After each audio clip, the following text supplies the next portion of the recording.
Hitendra, an absolute pleasure. Thank you so much for joining us here at the Global Leadership Summit. So let's start by talking about where we currently stand as well as what you see for India over the next 25 years. If you talk to anybody, and we heard many speak about how India is the economic outlier today on the back of the kind of growth rates that we are seeing, as well as the volatility that the world is seeing currently. As you look at the next 25, what are you going to be watching for? What's the prognosis? Well, I think it's, well, first of all, happy 25th to all of you at CNBC-TV18, right? So I think it's very difficult not to get excited, carried away, full of optimism, full of positivity for what lies ahead for us over the next 25 odd years or so. I think the core issues are all, the core drivers are all known. I guess it's the demographics, very difficult to get a country of 1.4 billion people miraculously under the age of 28, right? I mean, some parents 25 years back were doing wonderful things and we are reaping the benefits of that. The wonderful work done by the Reserve Bank of India and the Government of India on the digital public infrastructure, the governor spoke about. So far it's transformed payments, right? But the moment it starts transforming credit, that's when you see the next 25 years should be about digitization of credit. But how close are we to actually taking off on that, the digitization of credit? When do you see the inflection point? We are live with that. As a country, we are live with that. As institutions, we are live with that. As HSBC, we are live with it. But if what the Reserve Bank governor said, just as they have created UPI, which is open architecture for payments, if they are making unified lending interface, which is then, it's like the master ring which connects you to all the databases, that has profound implications. So demographics, young population, happy population, digital public infrastructure and its implications for credit, the physical infrastructure, the 11,000 crores that the government is spending. I think amazingly, I don't know if people are aware that the capex spend of the government has grown at a CAGR of about 18 or 19% last 4 years. That's remarkable, right? I mean, small companies don't manage to grow at that rate. This is country's capex. So it's all for us to use. And if 25 years from now, we are not close to the $13,000, $14,000, $15,000 number that defines a developed economy, I think many of us in this room and on the television should feel a little bad about how we misused the opportunity or lost the opportunity. Well, speaking about missed opportunities as well as opportunities that we should leverage and bank on today, if I were to ask you the single biggest opportunity that from a policy perspective the government needs to double down on, and from an industry perspective, industry needs to double down on, what would those be? I think in my view, since it's a blueprint for growth, I think if we are to do justice to the growth opportunity that I know everybody in this room believes in, I don't think it will get done unless we significantly increase the amount of investment we do in human capital. Right? We have 1.4 billion people. We have the average median age of 28, 500 million people below the age of 20, but too many of them are coming out of schools, colleges, universities, even engineering, without really being fully employable. So the number one thing I think as a country we need to do is simply increase the amount of spending we are doing on our human capital. We need better primary schools, normal schools, colleges, universities, centers of excellence. We are producing 5 to 10 million STEM engineers, but how many of them are really doing dramatic work here? So if there is one you have to choose, you would choose that. If I can add one more, yeah. I think we need to do much more to make the level of women participation in labor force. There are just far too many women not doing anything gainfully for the economy. They're running their homes or looking after their kids or the parents or whatever. I think these two things have the maximum possible implication. But at a here and now level, I think there's a lot of business people here. The ease of execution, the last mile, the enforcement of contract. If, when people ask why is private sector capex not flowing in, why is FDI not flowing in, many reasons are there. There is maybe not enough demand, what we spoke about with the Commerce Minister. But the reality is we do need to make sure that the last mile, the land acquisition, employing people, shutting factories, changing supply chain, just getting your contract enforced, we need to do a much better job. Well, let's address that issue about chasing capital. And we were talking about foreign investment with Mr. Kotak. And, the worry now is what is going to actually happen as far as foreign fund flows are concerned with the new Trump administration coming in. But outside of foreign direct investment or FPI, what about unlocking domestic capital? And we've started to see that happen. I mean, look at SIP numbers, record performance as far as SIP numbers are concerned. How are you seeing that change, and what implications does that have as far as India's savings rate is concerned if we move to this sort of mega financialization that is currently underway? Yeah, no, I think two different issues here, right? Your savings rate is a function of what you earn and what is your inflation and what you consume on, and then where you put that money, whether you put it in SIPs, whether you choose to put it in bank deposits, or whether you buy gold or the more conventional real estate. But there is the good thing to this equity story, which is that people are becoming much more aware. The moment you put money into the market, you start tracking it. You start becoming financially literate a lot more. You understand what is earnings per share. You understand what is earnings, what is listing, and all those things. There is also a side which some of us are getting concerned about. Like, I'll give you an example. I was invited to give a lecture at a university. I prepared very hard. I actually worked quite hard on the speech. I thought I'm going to impress the students.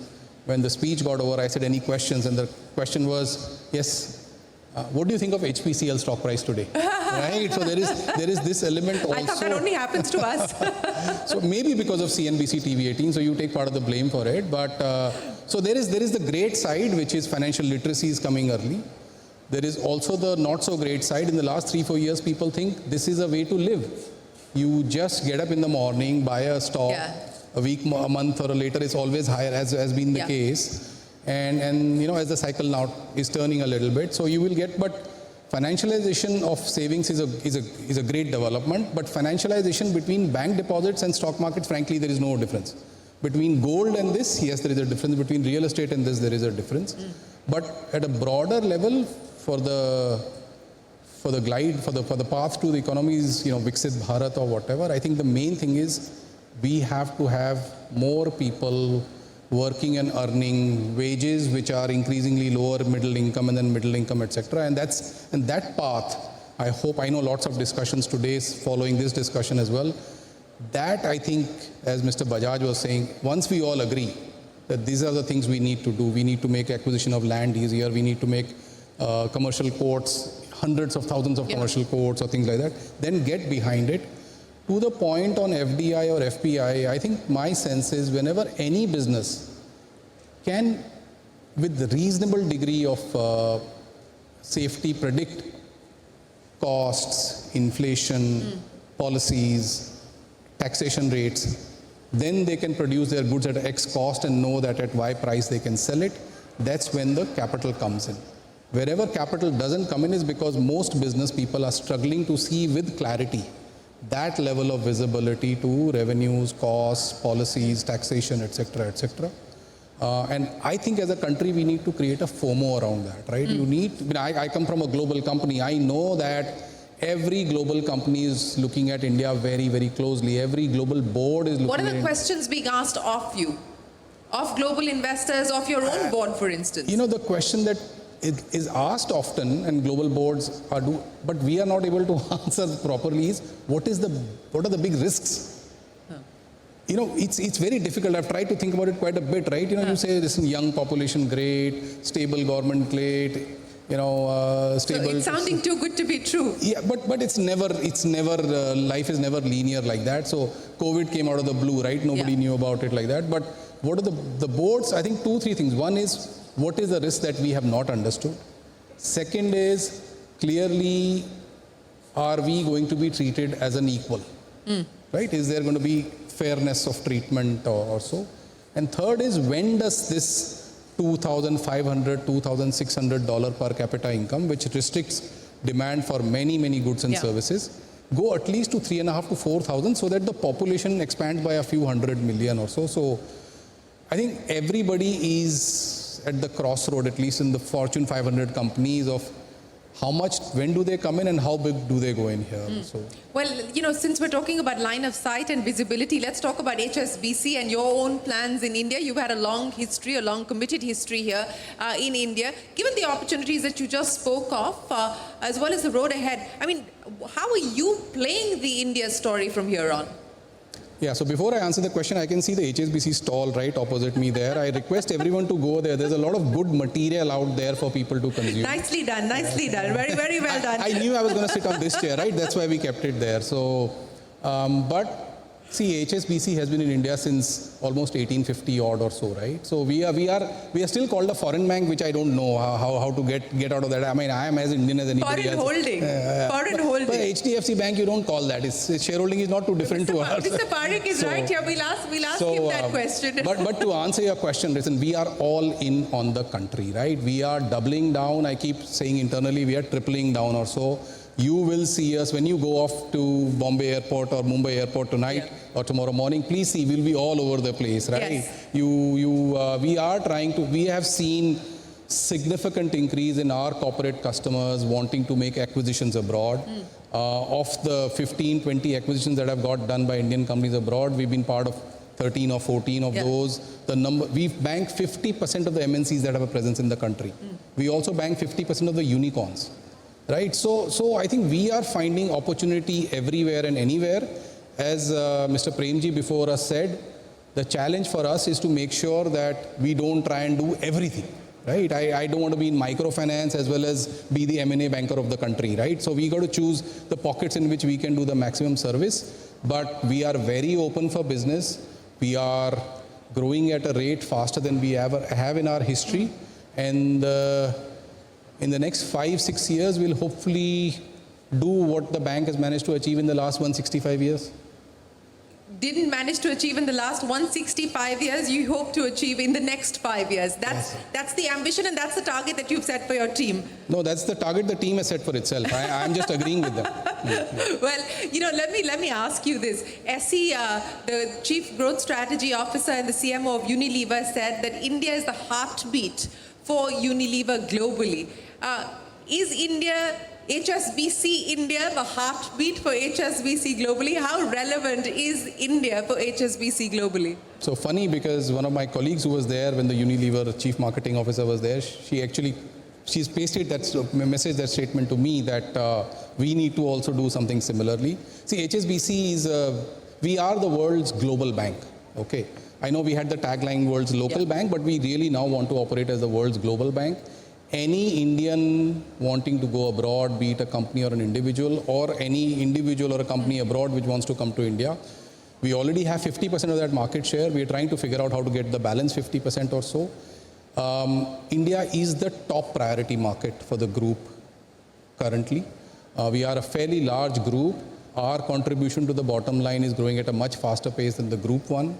So I don't want to use the same line because then it will look like copied from the marketing company of the world. But at this juncture, I know our board and our executive committees, when they discuss growth, ambition, what we want to be 5 years, 10 years, 15 years down the line, the number one country that comes there is India. So HSBC is banking on India.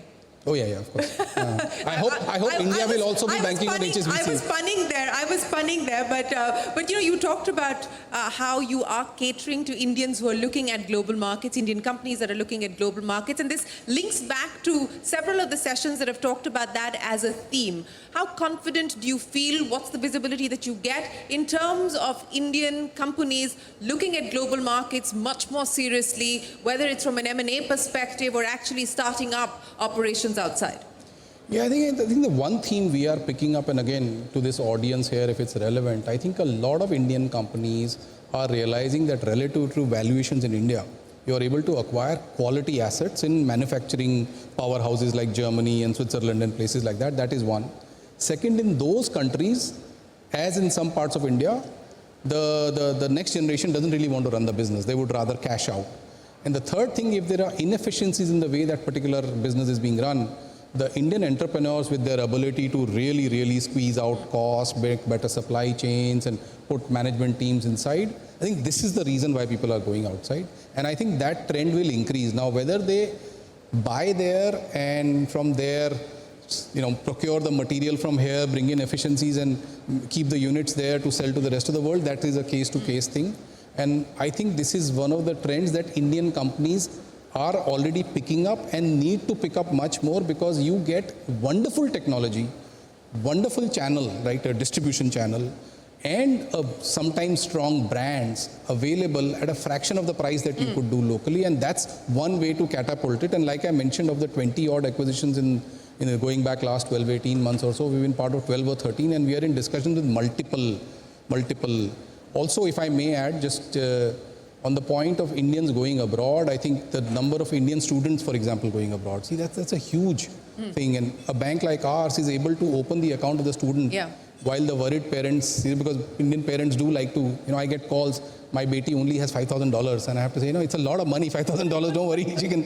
But, they like the credit card before they go. And similarly, you can pay university fees. You can pay 600 universities through our app and all that. So we are seeing business growth everywhere, and I'm going to use this platform also to let people know about our product proposition. Yeah, you've clearly done that many times, Hitendra. You've done that many times during the course of this conversation. But let me end by asking you about the other big change that we've seen, and I see a lot of the young startups here in the audience, and we're going to hear from them shortly. But this move from valuation to wealth creation via the IPO route, via the Dalal Street route, it's taken momentum. We're seeing that momentum accelerate. What's the expectation from here on? And is that a game that you're going to prioritize?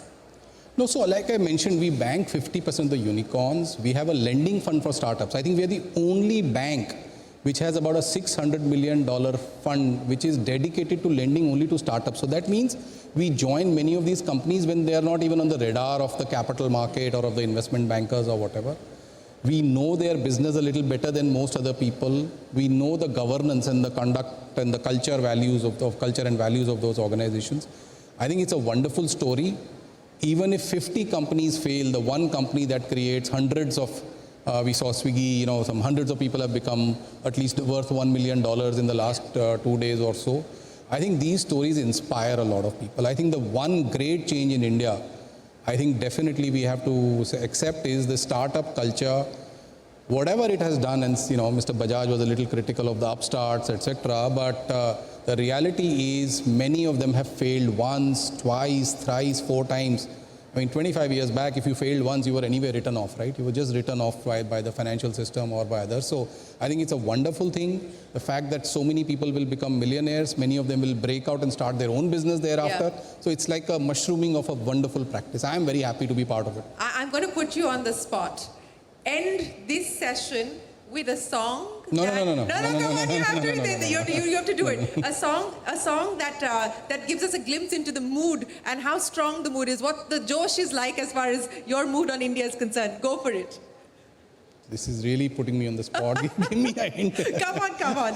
You can do it. I will just sing Ye Dosti. Mike. No, it's there. I'm mic'd up. So, but I think the audience wants to listen to better things. You have to do it. You have to do it. You really want me to sing? Yeah, really. Okay, Ye Dosti हम नहीं छोड़ेंगे हम मगर तेरा हाथ ना छोड़ेंगे. Thank you. Hitendra, ladies and gentlemen, a big round of applause. Thank you very much for always being a great sport, and appreciate you joining us here today. Thank you very, very much. Well, thank you, Mr. Dave.